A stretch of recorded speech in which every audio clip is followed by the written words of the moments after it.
Welcome to the Underground, the Steel City Underground, the black and gold standard for Pittsburgh Steelers coverage.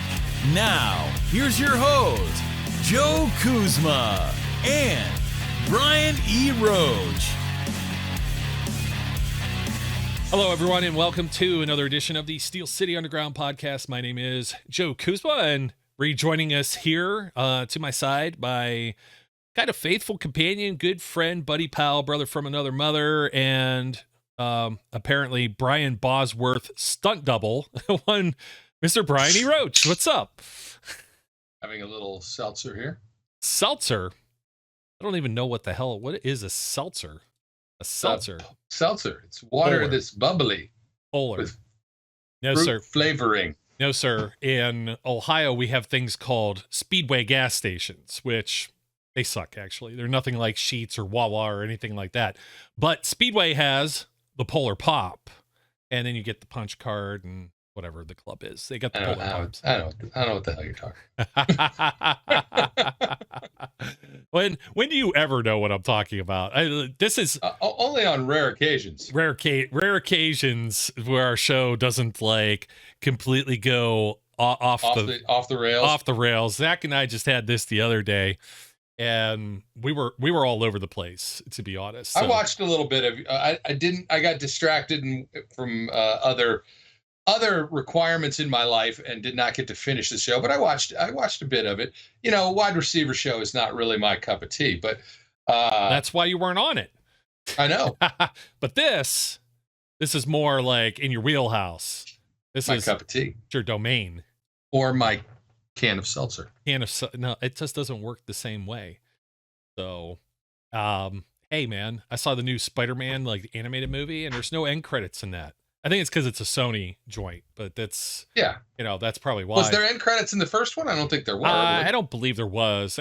You know what I really like? I like when the actual credits, like they're usually in these movies, like the people who make the credits now, it just used to scroll like names. Hey, this is blah, blah, blah that's on here. It's like yellow or white text, generic Arial Helvetica font thrown on a black background, and it's going to scroll. And I mean, they do that at the end where they have like the bazillion people that are employed by whoever makes the film. But like now, like it's like, man, these things fly all over the screen. It's like a production in and of itself, you know? Well, let me ask you this. Aren't end credits like 10 years ago now? Aren't they like 10 years ago now? Like John Wick 4 had end credits.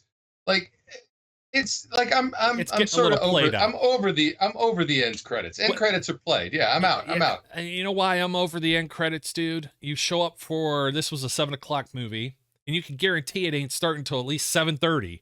So it's like, and then you're there for an extra 20 minutes. And then now you got to sit through all the credits. You got to see that Hans in Sweden like held a microphone.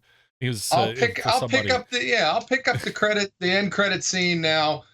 In home viewing, I'm not hanging around the damn theater to watch it. It's not worth it. And you know what else? It's like you can't look up if there's end credits to a movie before you go see the movie, because even in the case of where there was no end credits, the very first search result when I pulled up, Spider-Man, whatever it is, across the multiverse, Spider-Verse, whatever the hell they call it, it actually says, well, the movie ends with blank. Like, hello, spoiler alert. Like, I'm glad I just watched it, like, because you can't even look it up anymore, man. It's like, man, it drives me crazy. So, but anyways, that is we're a little bit off the beaten path there. Let's talk about your boy Cam Heyward, man. This is what this is really all about. You have to be on the show and talk about that grown ass man. He's entering however many seasons in the NFL now. Let me pull up his name. How old is Cameron Heyward right now? Say something real quick. Yeah, you could always say something, my friend. That's why you're here. Cam Heyward is a grown ass man. We haven't had that on the show for a while. Just saying. In fact, we gotta redo the teaser. I watched the teaser. I watched the teaser yesterday for some reason because you had mentioned you were going to redo the teaser, and I didn't know if you had done so yet. And I realized you did not, and yeah, we have to redo it because it's very dated. All the entryway, right? There's just a couple screenshots. There's no actual video of us in the teaser anymore. Yeah, we almost have to maybe we'll custom. Maybe I should take something off the one where we had flash on here too. Oh, that's a good programming note for those who are actually listening to us rambling. Brian, I think it's time next week. Another live show. I think if we do one next week, it's going to be live. If we do just the single. So we're trying to do a double here, a single there. I know everybody's like busy. You want to go out to the pool, do whatever it is people do in the summer and having fun. Are you saying we're going to do a 2-way and a 3-way? We might have a 3-way. Got to see. We got pitched a pretty good topic in the comments. I got to see who did so. And thank you very much. We will talk about jerseys. Why the hell not? I like jerseys all the way around. Like what we got. Do I have to wear them? I got my Joey Porter just the other day. Do I need to wear it? You might. The jersey show? I don't have anything new. Man, I'll tell you what. Allergies. It's allergy season. The pollinating. It's just look. I'm like itching, man. Screw you and your pollinating. No, you know it's not my pollinating. You know what's going on out here on the East Coast? Oh. Like the world is on fire. It looks like Mars out there. Like it's like Total you can't Recall. walk out. Like the sun is very pretty at night, but the air will kill you. So you can't go outside and breathe the air to look at the beautiful sunset because of all of the multi-million particle-istic things in the air doing the refactoring and reflecting and making the colors all appear so wonderful. But then you pass out because you can't breathe. Hey, I was pulling up a live look-in right here of what it looks like out in your way on the East Coast, New Jersey, or whatever you may want to say that it is. And here we go. There it is. That's it. Yep, that's exactly right it. Looks like Tatooine. We even have the two suns because that's a reflection. See, it's a reflection of the sun off of the particles, and it's a mirror kind of. Yeah, science. That's it ain't so good, far man. off though. You take that extra sun out, and the little stupid Tatooinean hut, and the sky is about right. Yeah, well, and then we'll be drinking blue milk instead of your seltzer. So, ew, I'm not doing that. Ew, that's gross. For those on the audio version, I just showed a still from Luke Skywalker's boyhood home in, Star Wars, Episode 4, A New Hope, and several other places. Oh my God, that's like he's so whiny in those originals, isn't he? He's just Uncle Owen. Uncle Owen. Go there. But I want to be a pilot, an X-wing pilot. Impossible. Oh man, that's some good stuff, man. Right. I'm sorry, Mark. I love you, and I did not mean to mock you. Mark Hamill's an interesting follow over on Twitter. So hey, we were talking about Cam Heyward here. We know, man. We know there's people who like Star Wars too. We could do the crossover. I mean, they have Steelers stuff. I have like a koozie. Like that could be another thing. Like cool stuff you own. I have like a Join the Empire with like Darth Vader, but it's a Steelers branded one as well. It's like, and it's totally legit. Like it wasn't like some like bootleg knockoff wherever you find some. I know where you find this thing. Pro Shop had it. They had it. Pro Shop had a whole May the 4th be with you. Yeah. Star Wars Day kind of a thing. I did not buy any of that because I didn't want to. I was looking around. I was like, I might actually have something sitting here, but I don't. So, Cam Heyward, 34 years old as of May 6th. He had season 9. Not season 9, since 2011. So we got 1, 2, 3, 4, 5, 6, 7, 8, 9, 10, 11, 12, 13.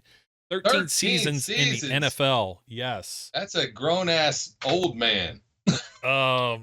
Yeah, I don't know. Would you say that to his face? I mean, that's big brother there. No, baby brother's over there. He's still younger than me, so I can't really call him an old man. In NFL terms, though, yeah, in NFL years, he's older than I am. Yeah, it's like dog years, and he's getting up there. And I think how much longer do you think he's playing? Let me see. 2 years. What's his contract? Well, his current contract, it would be something if I had this available. Bam, there Amazing. It is, Oh my goodness, look at us pretending to be prepared. Moderately, I'm could type 96 words per minute, so I could fake it to make this it. year and next year, so 2 years. Yeah, right? two more years, and he's got some big cap numbers coming up because of restructures in the past and whatnot. 22 million plus over the next 2 years. They're not going to eat dead money on Cam's contract next year for sure. I don't think 12.8. They would save 9.4. The following year they would save 16, but it's not like the Steelers for a long-time tenured player of his stature to be sent packing and not get paid. If his performance was dwindling, they would go to him and say, we're not going to renew. We're not going to do this. Yeah, I think what they would do is they'd probably extend him, add some the void year stuff or whatever. Years. Yeah. But his performance is not dwindling. Cam has continued to ascend. Yeah, he's like a fine wine. Despite Cam is a grown ass unicorn. Man is a unicorn. I have to point this out for people who say it. They're going to be like, an orange mug. Is that the Bengals? Is that the Cleveland Browns? No, it's neither of those shit teams, poverty franchises. This is an M&M's mug. This is the orange M&M guy. So just I've got to point that out there. Somebody will say it because I don't understand. They always print these mugs. I'm right-handed and I have it like you're trying to be like, okay, I'm on camera. Okay, facing the camera. What the hell is that? That's the blank end. You dumb marketing idiots. Like, you got to put it the other way, unless you're a lefty or southpaw, and that's a little different. So maybe that's a left-hander's mug. It could possibly be. I just purchased the wrong one. or you get some of them like they actually have print on both sides. It's like, oh, it's ambidextrous. There's a term we use often in my industry, UE, and I believe that mug and the holding of it is UE. User error. User error. I thought it was an IDIOT or ID3 IoT. Yeah, I sound like an idiot just saying it. There you go. Not sure which one it is. Yeah. Cam. Yeah, I think Cam will be around. I mean, Brett Kiesel played to what? He was about 38, I believe. Defensive linemen can play deep into their years in NFL years. As long as Cam is performing at the level that he has been performing at, they will keep. I think they will keep him around. I think it'll be a function of how long does he want to stay around. There was some circulation and some rumor mill nonsense going around about why the Steelers need to trade Cam Heyward now. I thought maybe even one of those articles might have come from our Jagoff friend, but I don't think it did. Jagoff and friend in the same sentence doesn't work. Well, he used to be a Steel City Undergrounder, but now he's not. And even when he was here, I think I called him, probably an asshat. Jagoff. Yeah, an asshat. But the idea that they're going to do that is absurd and ridiculous. First of all, saying such a thing acts like you do not know how the Steelers handle their business in relation to players who are legacy type players. And Cam Heyward at this point is a legacy type player. He's a Troy Polamalu. He's not a Troy and not a Joe Green, but he is like one level below them. But still, he's a legacy kind of guy. They're not going to allow him or force him to be moved to another team and wear another jersey and another set of colors. That's just not going to happen. Yeah, I'm totally with you on Cam Heyward. What do you want to say, like his legacy and whatnot as a Pittsburgh Steeler. I think he's kind of flies under the radar. I didn't, and speaking of the jersey thing, I didn't even get my Cam jersey until about 2 years ago. And it took me. I'm not sure I could speak to you anymore. I know, man. It took me forever to buy a Cam jersey. You don't really see his jersey, and he should be one of the more popular guys. I have three. I mean, you have three. I have three. Gee, okay. I have a Bumblebee. I have a Color Rush, and I have a standard home jersey. What I'm thinking here is like you probably own a vial of his bathwater as well. I do not. That's disgusting. Remember when we said Terry would get excited, a little lady excited if Tim Tebow read from the phone book? Oh, well, yes. Well, we already know that that's the case. I'm heading in the same direction with Cam Heyward, man. But yeah, he totally embodies. I mean, this is the kind of guy he is. There's a photo of him running with the Franco Harris, number 32 for the Franco Harris night, a very emotional game on Christmas Eve last year, the 50th anniversary of the Immaculate Reception, and that's who the honor was bestowed of everyone on the team. He is the leader. He is the elder statesman now, with Ben Roethlisberger having retired, and he has to embody everything that the Pittsburgh Steelers are about currently, which leads me to one of the commenters or questions that was or it wasn't really a question. It was somebody replied on the last show and said that the Steelers defense currently has 4 Hall of Famers on it. And name another team that does. And I said, whoa, wait a minute. Do they have 4 current, like, bona fide Hall of Famers? Because, okay, you've got Patrick Peterson. We'll throw that one out there. He should be, based on his prior everything, his resume. Yeah, I'll buy that. You got 2 guys that are still a little young they're working. I know they're tossing Minka and TJ in there. Yeah, it's too soon. I think so. Do I think Cam is a legitimate Hall of Famer? I do. I actually do think he is. The guy's 1 sack away from breaking James Harrison's record for Steelers sack total. He's just been magnificently consistent and consistently on the ascending pattern. The only guy that I think plays his position that is comparable to him, and I'll be the first to admit probably superior, is Aaron Donald. But Aaron Donald is a generational talent. And the question is Cam Heyward a generational talent? I could argue back and forth with that, but you don't have to be a generational talent to be a Hall of Famer. You simply have to perform, and he's done that. Yeah. And Brett Keisel played to age 30 through age 36. I believe he turned 37 maybe at the tail end of that final season. That was 2014. Wow, that's so long ago. There's a jersey I have in the closet somewhere. I know, man. I got a couple of those too. The time flies. So right now, Cam's 34, 2-3 years. I mean, that kind of lines up where his contract is at. Since 2017, he's been a Pro Bowl guy, and he's also been part of these AP all pro teams, first or second team. So he's had 3 AP first team honors, and then he's had a second team honor in that amount of time, and we're talking about the last 6 seasons, and that would have been 2017 would have been the first time that he was really unleashed. The defensive ends were more a contain type position with the 3-4 defense having evolved with the Steelers and whatnot. 12 sacks, and he's followed it up with 8-9. Only 4 in 2020, man. 2020 was just a disastrous year for the Steelers. That's just, I would say 2019 maybe, but 2020, I don't want to say disastrous. That's the wrong year. 2019 was a disastrous year. 2020 ended disappointing. And then each of the last 2 seasons, 10 sacks and 10.5, so 20.5 sacks in his last 34 games. He has not missed a game in each of the last 2 seasons. He's been sat at times, so those are the only games that he missed. He missed, I think, 1 maybe due to injury in 2020, and sat another, or no, just the 1. I'm sorry, it was a 16-game season. Didn't miss any before that either.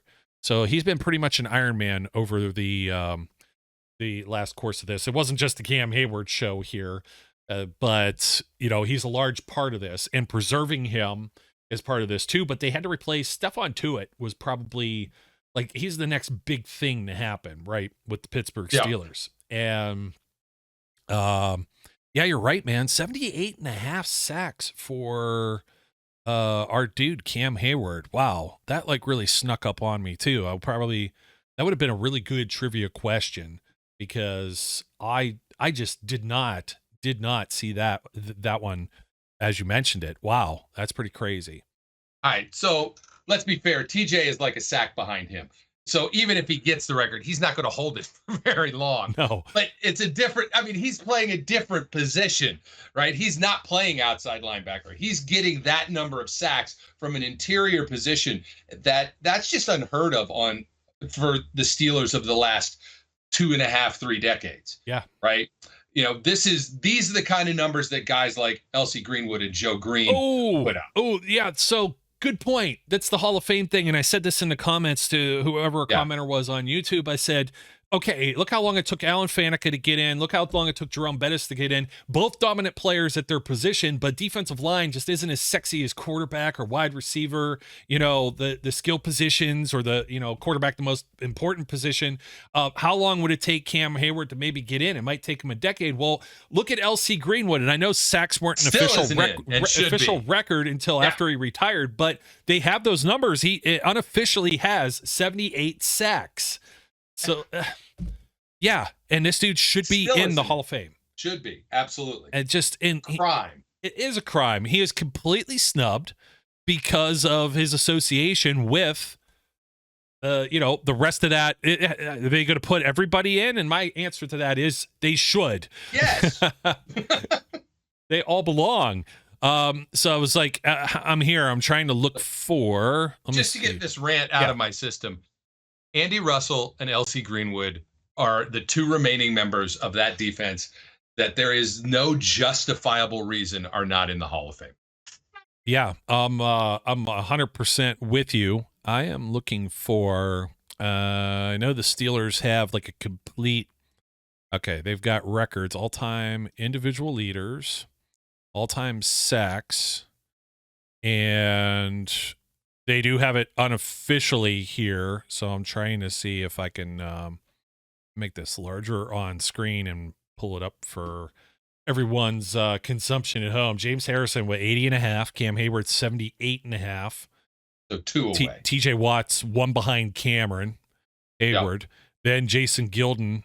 So Watt's a half sack ahead of Gilden, and then LC Greenwood's right there. So Gilden had 77, LC had 73.5, Mean Joe 66, and then we rounded out with Joey Porter 60 right on the dot. Keith Willis, there's a name that doesn't get mentioned enough, 59. Yep. Lamar Woodley 57, and then Greg Lloyd 53.5. And all right, and I want you to look at the list that's there. Yeah. All right. And you can make the argument that Jason Gilden was more of a defensive tackle than he was an outside linebacker. But really, he was an outside linebacker. You've got Joe Green, LC Greenwood, and Cam Heyward. Those are the interior guys that are on that list. Yeah. So that's some pretty elite company for Cam Heyward to be keeping on that list. Yeah, TJ has the season record, of course, with 22.5. He actually has 2 of the top 5. He had 15, which is tied with Mike Merriweather back in 1984. James Harrison is numero dos on the list at 16, so he's in the middle. He's like, TJ sandwiched that. So it's TJ 1, Harrison 2, TJ again, Merriweather, and then this might surprise you. TJ is tied with the 5th spot. It's weird. They put this as a tie, but didn't tie 3 and 4. That's okay. This might surprise you. Who has number 5 on this list for most in the season? Alex Highsmith. Doesn't surprise me at all. I know. But was it last year? Sneaks up. Yeah, sure is. It's more than Kevin Green in 94 had 14, and Willis also had that in 83. Woodley had 13.5 in 09, and Gilden in 2000 also had 13.5. Most in the game, Mean Joe Green in 1972 against the Houston Oilers, 5 sacks. Chad Brown against the Bengals, 4.5, as well as LC Greenwood against the Browns in 1979. Watt had 4 against the Cleveland Browns on January 3rd, 2022.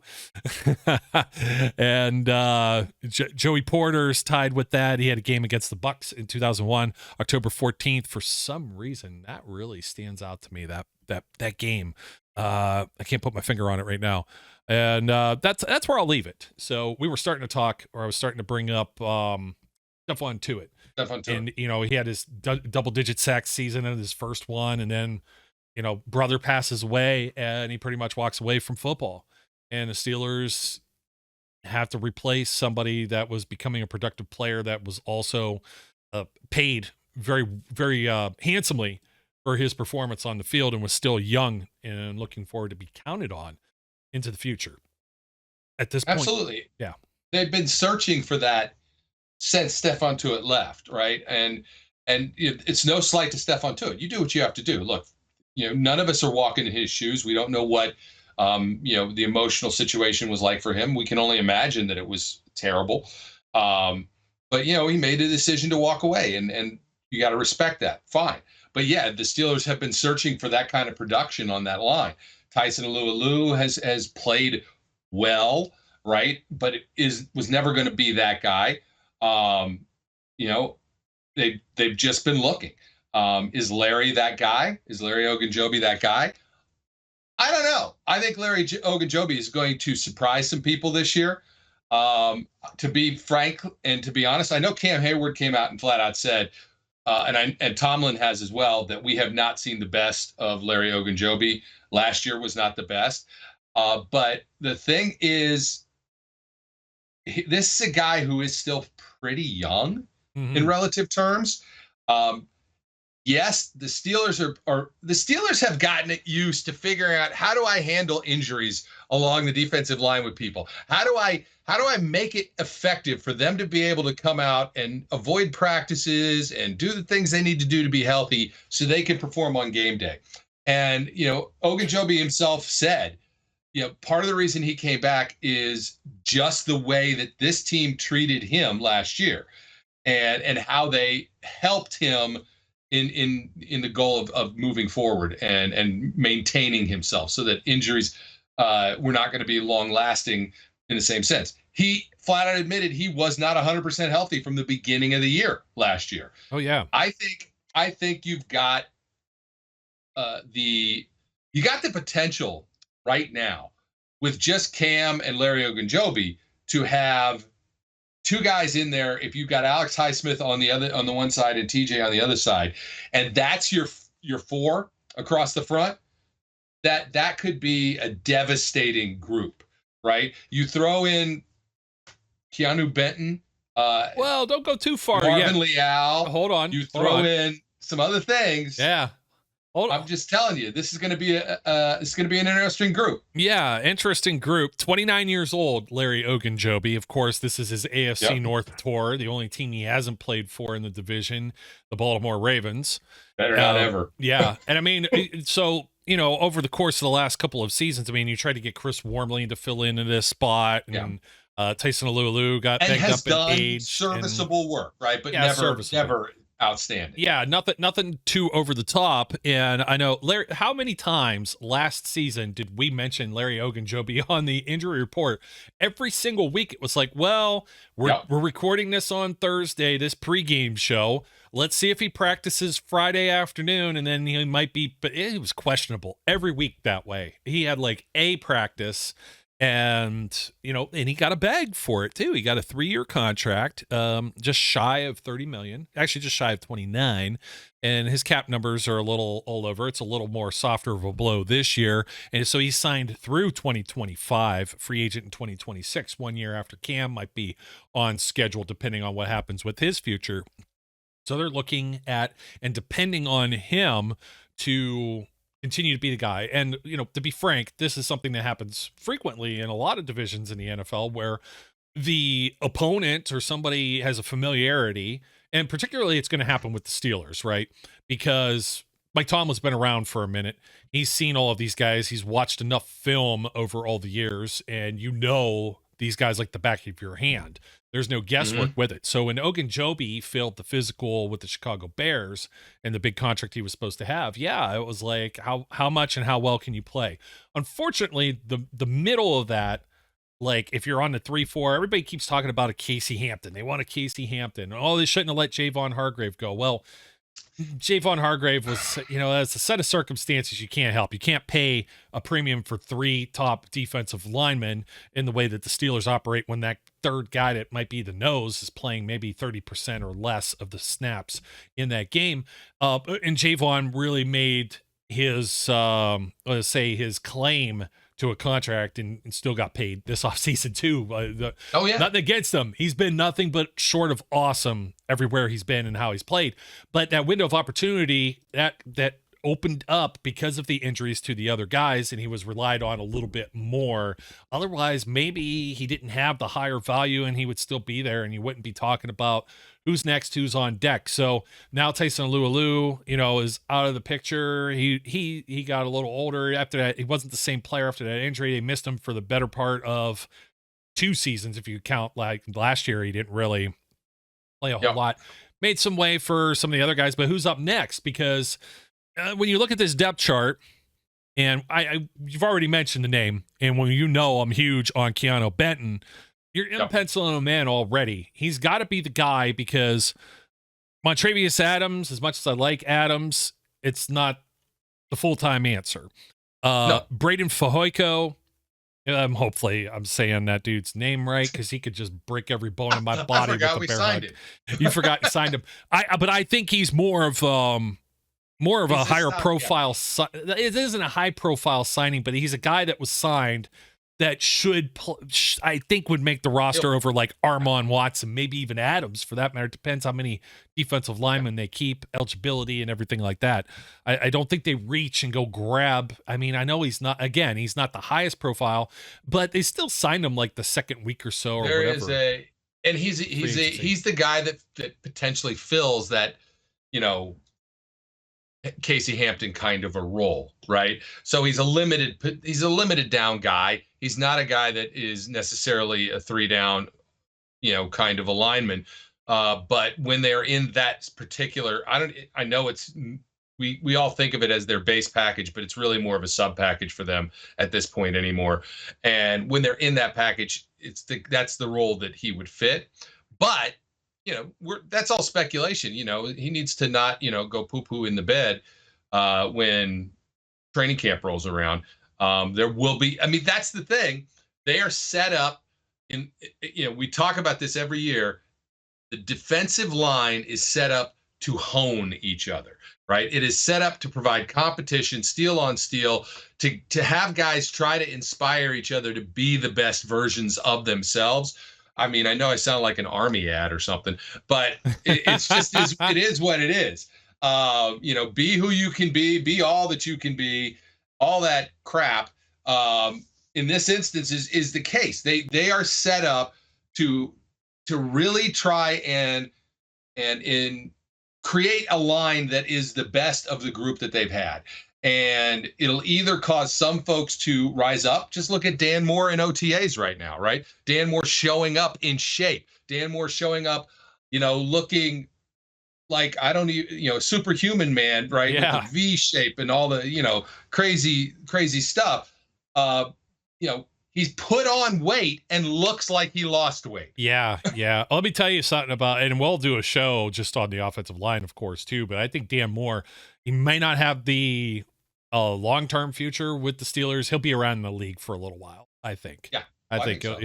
He may bounce around. He may be like the utility guy, but I think he'll play somewhere in the 7 to 10 year range at a minimum, based on having the experience already. And if he continues to show the dedication that he's showing, that by all means, he's still got it's still another 2 years with the Steelers minimum on the rookie contract. So, but sticking with the defensive line, I know I brought up Fehoko, but it's really Benton for me. When's the time you ever overlook a second round pick with the Pittsburgh Steelers? And it's like, well, they went out and they got Broderick Jones. They went out and got Joey Porter Jr. So, you know what I mean? Like, okay, Keanu Benton, come on down. And I said that my expectation for this dude coming out of Wisconsin, his body type, his play style. I mentioned Javon Hargrave already. I hate placing expectations on rookies who haven't taken a single snap in the NFL yet. But you know what? I'm just going to put it out there. I'm pretty bullish on this guy. And I do believe that he's going to be the guy that starts at nose, and he's going to be that top option to rotate defensive end between Cam Heyward and Larry Ogunjobi. I don't disagree with you. I think he absolutely will be. Unless something, unless he doesn't perform well in camp, I think that is where they are defining his role. And the comparisons to Jay Wobble, Javon Hargrave, I think they're legitimate, right? He has the same kind of get off, the same kind of burst initially, but he's nastier, than the Javon Hargrave was initially coming in. He is just flat out nastier, right? And I think he's probably a little stronger. I can't prove that, obviously. I don't know, it's not like the two guys are in there, but I there's a different physicality, I think. And maybe it's just the look, right? He looks a little more in shape than Jay Wobble did. yeah. Jay Wobble was shaped like one of those, like the little Russian thing with the eggs, and you take one out, like and there's another one. That's why he got Jay Wobble. He's a weeble. He's big on the bottom and little on the top. So, okay. So some guys we have not mentioned. Can I just say? Yeah. Baby got back. That's what it was. Yeah. Okay. Sir Mix-a-Lot's now in my brain, and that's not the best thing to be thinking about right here. There was something else you said, and I just refrained from going there. But anyway, yeah. DeMarvin Leal. What is like? I'm still high on DeMarvin Leal. I just don't know where the hell he plays in this defense. And I mean, Steelers bring in Marcus Golden to be an outside linebacker, so he's not trimming out to be just another outside linebacker, I don't think. And if he's they have a puzzle Benton, piece, man. He is. He's a puzzle piece. But you know, who do I have faith in to figure out how to use him? Mike T. That's who I have faith in to figure out how to use him. Well, it pushes out, I think, his other Wisconsin teammate here, Isaiah Loudermilk, but I think Loudermilk's still on the roster there. So when you're already talking about Heyward, Benton, Ogunjobi, Leal, Loudermilk, that's 5 guys already. Yeah. And then you got maybe Adams and Fehoko, or let's say Armon Watts steps up. They've got another couple guys like Jonathan Marshall that's been, kicking tires around the league. And I think Manny Jones and James Nyamwaya,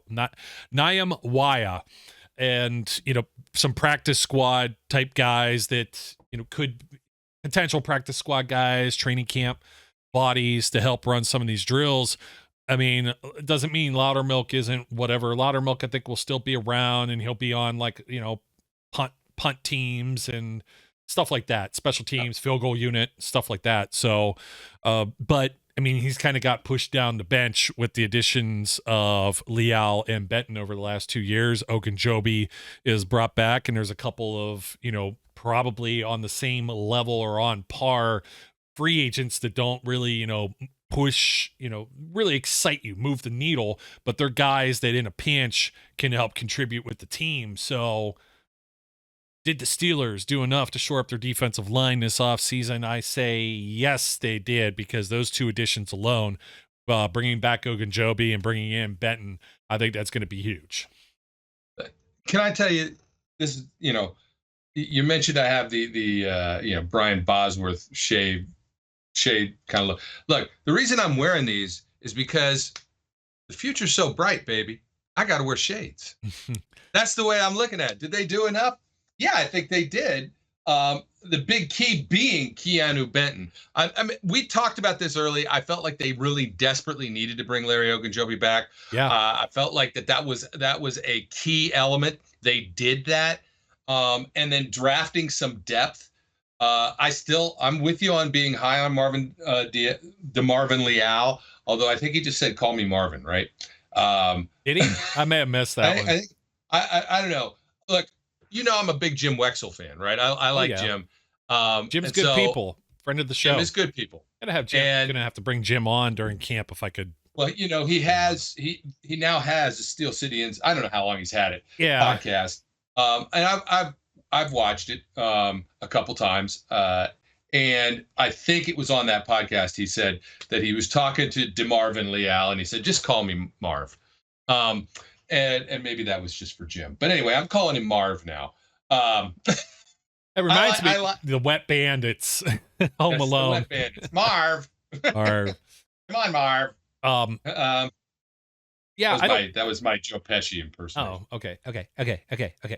That's mine. Okay. That's mine. That's Lethal Weapon. They do. Leo gets. They bip you at the drive-thru. They bip you in the drive-thru. Yes, that's one of the best. And it should have never worked, but Chris Rock being on in the 4th one when they're really getting too old for that stuff. That was really a good mix. I'm bumping back to Fehoko for a second.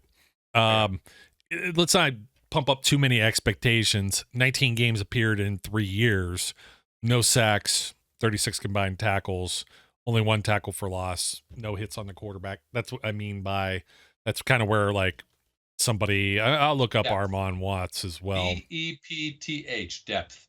Yep. Armon Watts has 57 games. He did have 5 sacks, though, in Minnesota in 2021.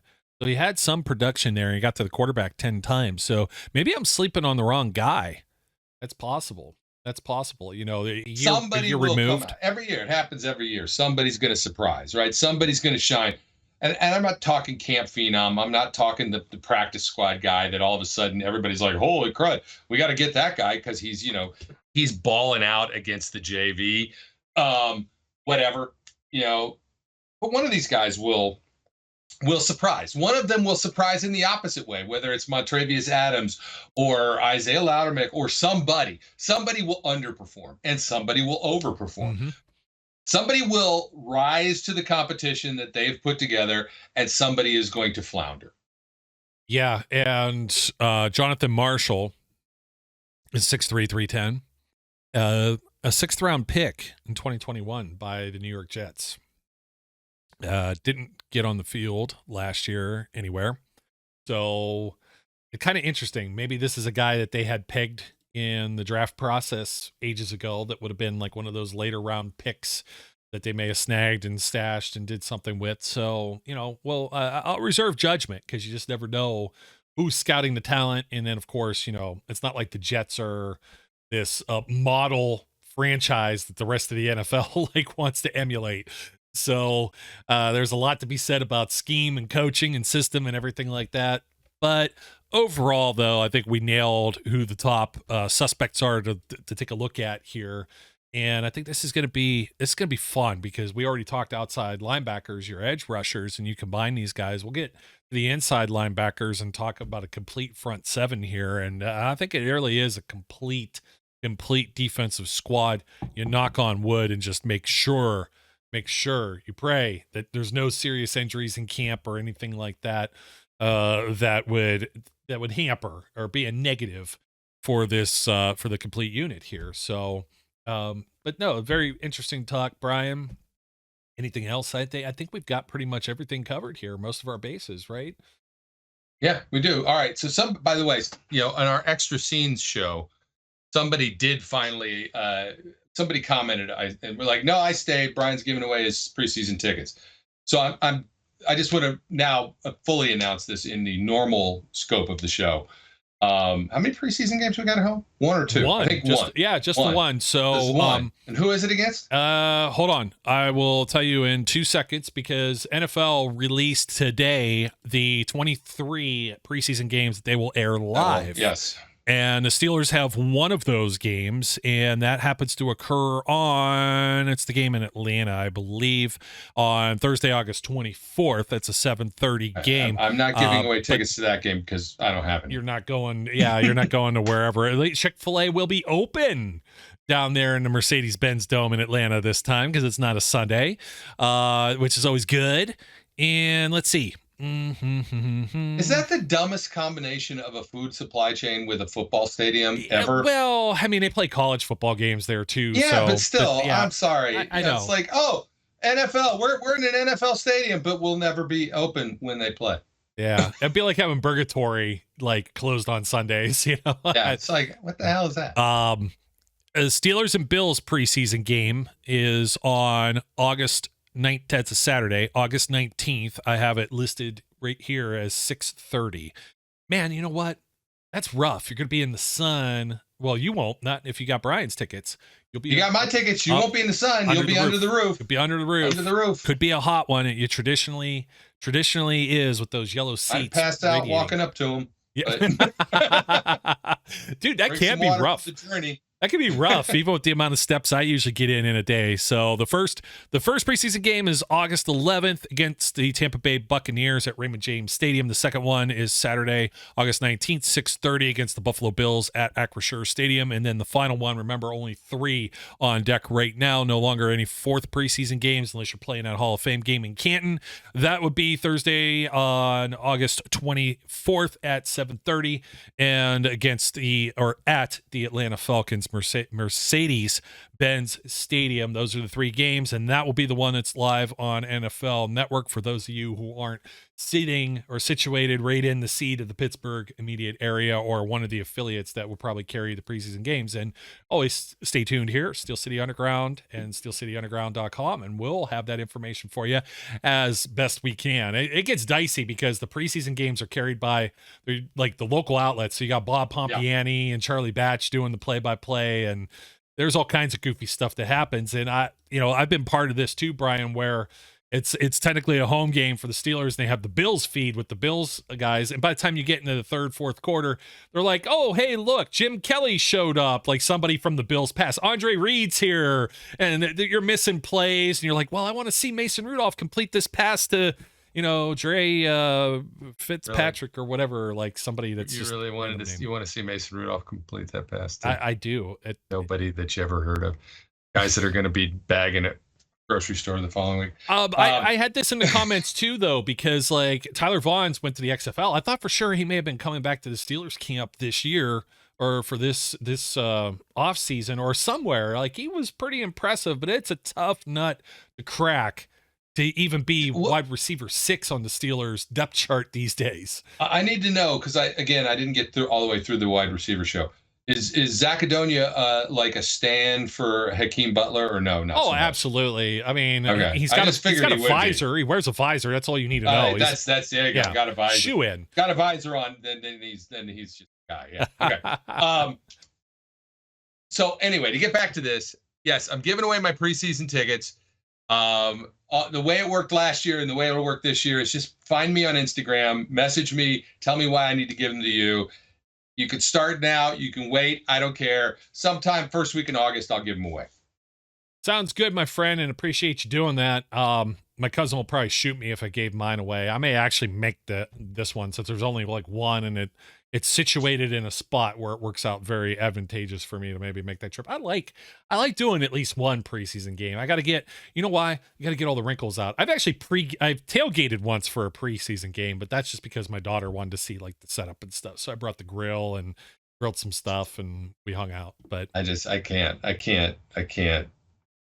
do the 5 hours for a preseason game. I know it's rough. It's rough, but being from Youngstown, I'll just make the loop through and go see some family or something on the same trip. And I'll start making my plans for training camp too. Those dates were just announced. They're all in the same wheelhouse, right at the end of July, I believe. Yep. It's all in the July same 30th and then into August, right? Let's see. July 26th will be the day that they report, and the first practice will be on July 27th. So that will be the first. I'll be back from the cross country trek. So there you go. Well, but by the time August rolls around, I might be on a mountain again. We'll see. Yeah, I don't know that I'm camping out in Latrobe for I got burned really bad last year where it rains and it cancels practice. Two of them, Friday night lights, and then the Saturday morning. I mean, I got to go home early, but like that didn't really do anything for me. Yeah, no, like why you were there. At least I got to see a couple of other ones, so that's the reason why I got to almost camp out there. They move or cancel practice. I'm screwed. So, anyways, folks, that'll do it for us. Thank you for watching or listening wherever you may be. Keep pinging us some ideas. I tried to catch some comments. I try to get them as I find time, and we will try and go live next week. And we'll discuss something fun. I think, Brian, you and I still got to do inside linebackers. I know that Flash wants to talk about the other swaggy players, the DBs. So I'll leave that on deck for him. And got to do the horses too. Yeah, we'll probably have to we'll do backs and tight ends together maybe, because there's just not a whole lot there. There's not a whole lot of movement, and we'll be inching closer to that July 27th date as we move on. If you got any other ideas or questions that you would like for us, folks, just hit us up in the comments wherever you may be. I was starting to turn into Max Headroom there. Like everything's like, yeah, I don't know today. Everything's so, not too many technical difficulties. We've been pretty fortunate. So, and I don't think I muted you today. So that's always my Max Headroom impersonation. That nobody probably knows what the hell we're talking about. It's like Max Headroom, Spuds McKenzie. Who are these people? They don't even know what the Budweiser frogs are. Spuds McKenzie was a dog. Yes. So. Looks like the Target dog now. Bullseye. target dog. Yeah, probably the same kind of dog. Well, I don't know. I don't think he lives that long. Oh, not the same dog. Same kind, same breed. So. You ever get these kind of calls? Look. Well, Paul Mostillo. You know what happened if I answer this? They're just going to hang up. This is my. In fact, they already hung up. So it's spam. It's some. Did you listen to some of the last show? That's exactly what I did with Zach. I'm like, look, I just kept getting like the spam calls. It was Katie from whatever with financing. I'm like, I don't know. I understand telemarketers calling to try and sell stuff. What is the spam that they call, and when you answer, maybe it's because I go, what? What is the call when somebody answers the phone and you just go, oh no, screw that, click. What? Well, I'll tell you what my mom ends up doing, and then I'll sign off here. My mom is just she's a bright ray of sunshine when she answers the phone. Yes. Like she sounds like, somebody just ran over her dog 3 times. Like they backed over and ran over it once more after hitting the initial time. It's just, yes. Right. And then she's hard of hearing too, dude. So like she says yes, and I go, hello, Mom, and I'm like, hey, I haven't talked to Mom. What? I'm going to be I'm going to be nice and whatever. And she goes, yes. I'm like, Mom, are you there? Yes. Hello, are you there? And I'm like, this is how it happens. I should put her on the phone right now. I think she might not answer though. So that's exactly what she would do. I'm going to tell you this story right here. All right. So this is a little bonus content. So as I told you, the way I answer the phone when I don't recognize the number is I go, what? Right? And 99% of people hang up. Here's the problem. My wife's work number is not a number I recognize, right? Not her work number. So the very first time she called, I went, what? And she's like, what do you mean, what? And I was like, oh, sorry, babe. I didn't know you like went and curled into the fetal position in a corner of the room. Wait, do you know me at all? You know I didn't do that.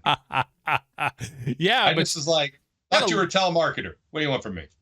Yeah, but you did shrink in your chair just a little bit, just right now, retelling the story. I was like, oops, right? You do go, oops, I don't want to be a dick to my wife, so. Not intentionally, or that could, that's not going to work out well for you, homie. So, all right, folks, let's do it for us. Usually. My name's Joe. His name's Brian, not Bosworth. Till next time, I encourage everyone out there, to like, comment, and subscribe, of course. Leave a rating, review wherever you may be. And also to do something. We encourage everyone out there to be safe, be good, and we'll catch you later. We would like to thank you for listening and remind our listeners to follow us on social media and our website, www.steelcityunderground.com.